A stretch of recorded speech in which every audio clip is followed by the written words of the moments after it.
मजबूरी ये है कि ये दो राष्ट्र समझते ही नहीं। ये बेसिकली इस्लामिक राष्ट्र बनाना चाहते हैं भारत को। मैं सिर्फ अब यहाँ पे सच और तथ्य बोलूंगा। नंबर वन, जो कि ये 2014 से राग अलापते रहे हैं कि माइनॉरिटीज पे प्रताड़न हो रहा है, डिस्क्रिमिनेशन हो रहा है। यहां तो गंगा उल्टी बह रही है। जो डिस्क्रिमिनेशन हो रहा है कॉन्स्टिट्यूशन, लीगल, सोशल, एजुकेशनल, वो हिंदूज पे हो रहा है। वरना बता दीजिए कोई ऐसी मॉस्क है जिसपे स्टेट का कंट्रोल है? 1 लाख से ज्यादा मंदिरों पे स्टेट का कंट्रोल है। कोई ऐसा माइनॉरिटी स्कूल है जिसको ऑब्लिगेट किया जाता है कि 25% रिजर्वेशन आप गरीबों को दें? नहीं, हिंदू रन स्कूल्स को दिया जाता है।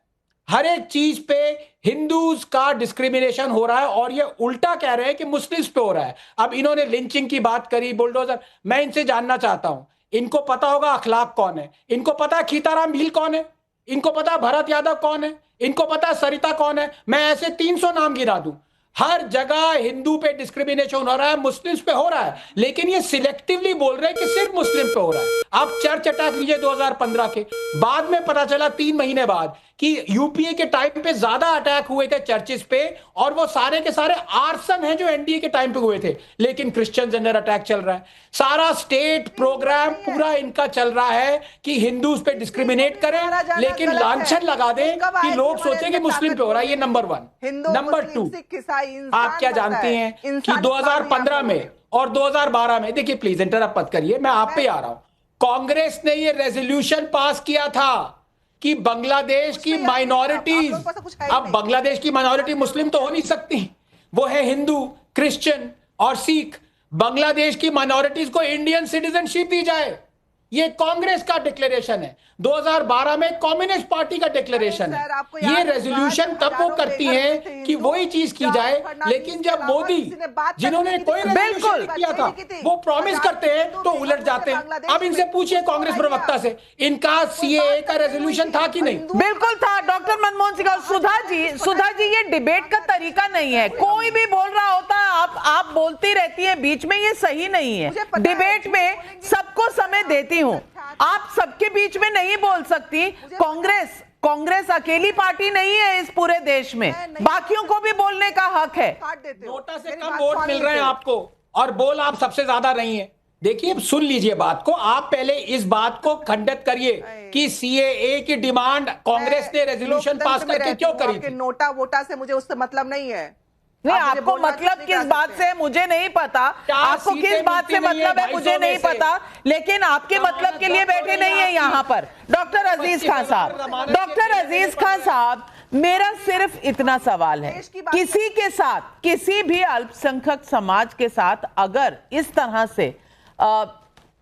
तरह से अल्पसंख्यकों को प्रताड़ित किया जाए तो यह सही नहीं है। हमारे देश के साथ बांग्लादेश में ऐसा हो रहा है। मैं पूछना चाहती हूं, ऐसा कौन सा मंजर है जो भारत में हो रहा है जिसकी वजह से ये बांग्लादेश में हो रहा है? बांग्लादेश में लोग कह रहे हैं कि यूनुस सरकार है, यहां के लोग कह रहे हैं नहीं भाई ये भी मोदी के लिए। अरे मोदी की वजह से ही सब कुछ हो रहा है, बांग्लादेश भी वही चला रहे हैं, पाकिस्तान भी, तो फिर आप लोग इतने चिंतित क्यों हैं? मैं पूछना चाहती हूं कि सीएए का ओरिजिनल आइडिया तो डॉक्टर मनमोहन सिंह का था, तब तो बहुत वाहवाही थी इसकी स्टैंडिंग कमेटी में, पार्लियामेंट में, लेकिन जैसे ही मोदी सरकार इसे लेकर आई, हाय तौबा मच गई। आज फिर वही सवाल मोदी सरकार से पूछा जा रहा है। कहीं ना कहीं थोड़ा सा लॉजिक, थोड़े से फैक्ट और थोड़ा सा बैलेंस तो जीवन में चाहिए ही ना, कि नहीं इसकी जरूरत नहीं है?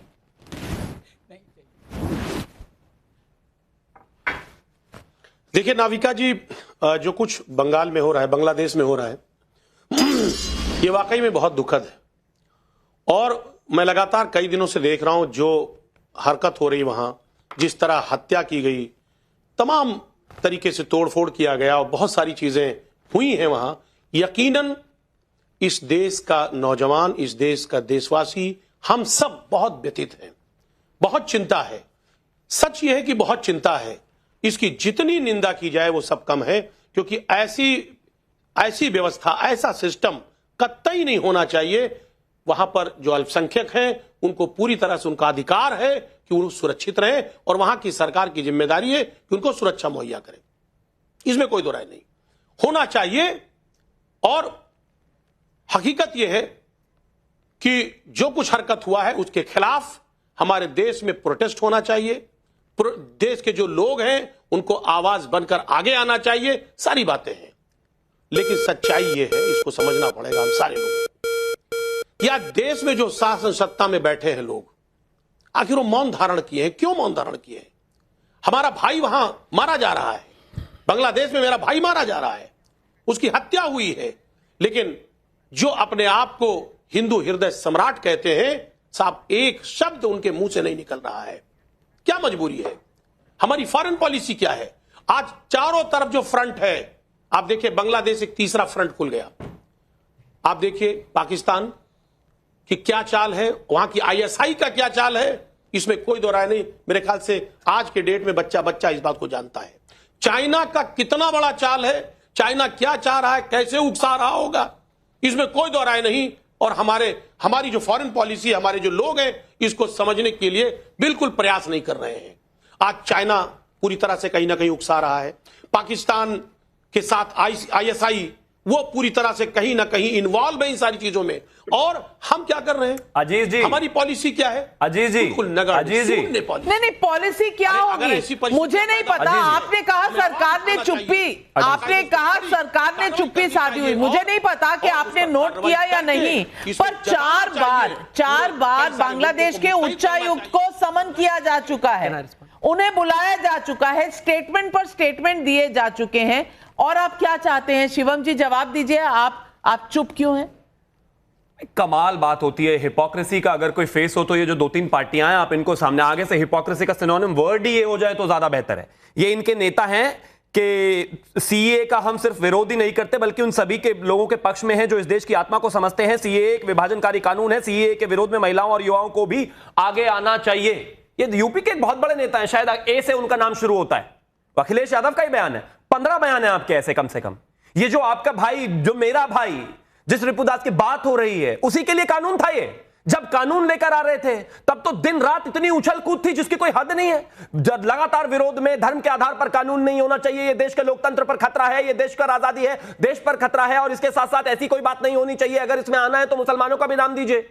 आज वहां पर हिंदुओं को जब उनकी हत्या की जा रही है, उनको मारा जा रहा है, उनको पीटा जा रहा है, उनको भगाया जा रहा है, तब वो आपके भाई बन जाते हैं। लेकिन जब हम उनके लिए कानून लेकर आ रहे हैं तब वो आपके दुश्मन बन गए थे। गजब बात हो गई। और एक और चीज, खास तौर पर अगर मैं कांग्रेस की बात करूं, वो कांग्रेस के प्रवक्ता ने तो बताया नहीं, लेकिन पंजाब की सरकार चन्नी, उनके खिलाफ विधानसभा में प्रस्ताव लेकर आए। छत्तीसगढ़ में जो है उसकी निंदा हुई। इसके अलावा अशोक गहलोत उसके खिलाफ प्रस्ताव लेकर आए, उसके अलावा कमलनाथ उसके खिलाफ प्रस्ताव लेकर आए। आपने विधानसभाओं में प्रस्ताव लाया इस कानून के खिलाफ। आज किस मुंह से इस तरह की बातें कर रहे हैं आप? राहुल गांधी और प्रियंका गांधी सीएए के कानून के खिलाफ राजघाट पर बापू की मूर्ति पर गए थे। और आयरनी देखिए कि सितंबर 1947 में महात्मा गांधी ने ही कांग्रेस को बोलकर एक प्रस्ताव पास करवाया था कि जब हमारा पार्टीशन हुआ उसके बाद जो हिंदू उधर रह गए उनकी चिंता हमें हमेशा करनी है। सीएए का तो फॉर्मुलेशन वहां से है। 14 अगस्त 1947 को जब नेहरू ने पहला स्पीच दी थी, ट्राइस्ट विद डेस्टिनी, उसमें उसी स्पीच में उनका कहना था कि हिंदू जो दूसरी तरफ रह गए हैं विभाजन के कारण, हमें उनका ध्यान सदा रखना है। पता नहीं है कांग्रेस से कब मुस्लिम लीग बन नहीं, क्योंकि उसकी वोट बैंक इनके पास है नहीं, तो चिंता करनी नहीं है। सवाल पब्लिक पूछ रही है। और अतीकुर रहमान जी, मैं आपके पास आऊंगी। विनय सिंह कानपुर यूपी से पूछ रहे हैं, ऑपरेशन सिंदूर से लेकर बांग्लादेश में हिंदुओं के साथ अत्याचार तक, ऐसा क्यों है कि जब भी एकजुटता की बात आती है कांग्रेस देश विरोधी नैरेटिव को हवा देती है? रोहित कुमार पटना बिहार से पूछ रहे हैं, पूरा हिंदुस्तान बांग्लादेश के अल्पसंख्यक हिंदुओं के साथ है, तो फिर क्या कट्टरपंथी नैरेटिव फैलाकर कांग्रेस देश के सेंटिमेंट से खेल रही है? प्रणब दास का कोलकाता से सवाल है, क्या बांग्लादेश में हिंदुओं पर हो रहे अत्याचार के विरोध में मोदी विरोधी पार्टियां खुलकर बोलने की हिम्मत जुटा पाएंगी? अतीकुर रहमान, ये डबल स्टैंडर्ड्स नहीं है क्या? नाविका जी, बांग्लादेश की सबसे कड़वी हकीकत ये है, मैं समझ रहा हूं, कि वहां पर कट्टरपंथी पावर में आना चाहते हैं, हमारे हिंदू भाइयों को सताकर, मारकर, उनकी हत्या कर कर। ये पूरा फोर्स इसी कोशिश में है कि अगली सत्ता ये इस्लामिस्ट, और मुझे कोई गुरेज नहीं है ये बात कहने में कि जो 1980 जियाउल हक का पाकिस्तान बना था वो अब बांग्लादेश बनने जा रहा है। और यहाँ पर एक कट्टर कट्टरपंथी इस्लामी सरकार पावर में आने की कोशिश हो रही है और वो हो जाएंगे क्योंकि उनको ये लेसन पढ़ाया है 2012 के गुजरात राइट्स में, जब बीजेपी आरएसएस ने मुसलमानों का जेनोसाइड करके और आज वो सत्ताधारी बन के बैठे हैं, एक अम्ब्रेला पार्टी बन के बैठे हैं हमारे प्यारे भारत के अंदर। अब बताइए कि हमारी कोशिश क्या होनी चाहिए? कट्टरपंथी लोगों को पावर में आने से किस तरह से रोका जाए, ये हमारी कोशिश होना चाहिए। अब अगर कांग्रेस और समाजवादी पार्टी और ये सारे लोग संविधान की आड़ देकर ये कहते हैं कि भाई संविधान को बचाओ तो देश बचेगा, आप कहते हैं ये गलत कह रहे हैं। अब देश बचेगा कैसे इन कट्टरपंथियों से, चाहे वो बांग्लादेश में बैठे हो या बीजेपी आरएसएस में बैठे हो? नाविका जी आनंद जी जवाब दें।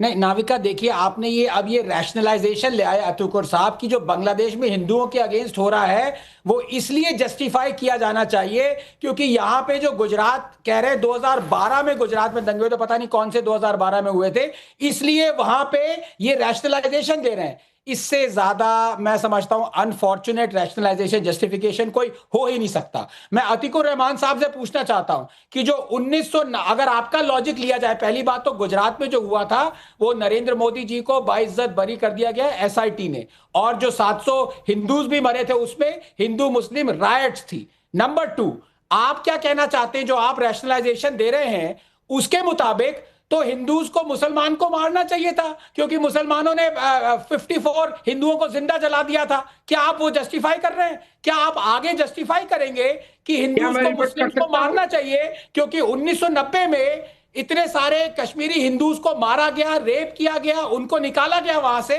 तो हिंदूज भी जस्टिफाइड है? ये कैसा लॉजिक है आपका? ये मैं बताता हूं कैसा लॉजिक है। यही वायलेंस को वायलेंस से जस्टिफाई करना